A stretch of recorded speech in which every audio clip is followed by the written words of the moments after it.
The Great Reset had to happen, and the human mind couldn't interfere with their plans. The human mind had to be suppressed.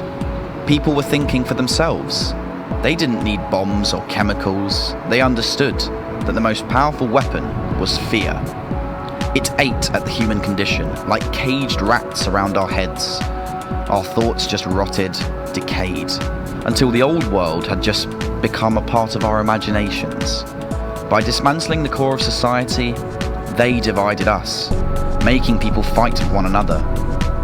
It allowed this to become a psychological war amongst the people.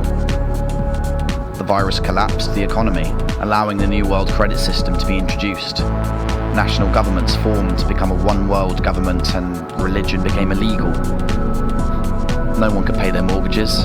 Property became government-owned. You stayed in line or you were hunted down like a witch. Police were given 100% power, and the city's empty offices became the workstations for the fascist state.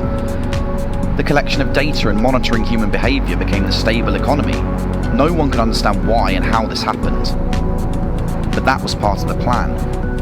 Keeping people disorientated, kept them asleep, and holding on to the system.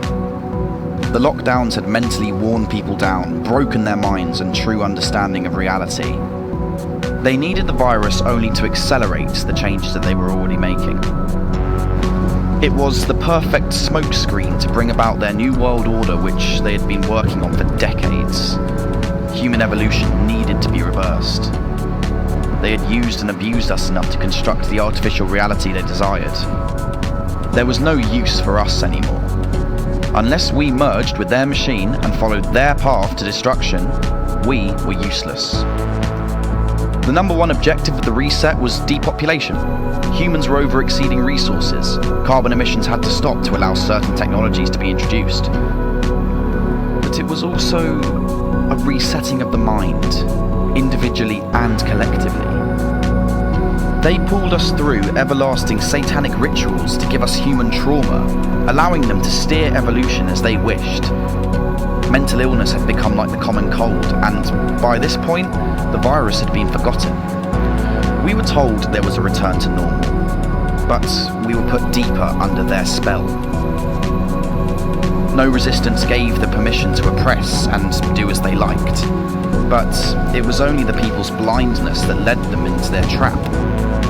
But people still could not face the truth, and by not facing the truth, they created a shadow, and when that shadow filled the light, the darkness became so dense, people were blind.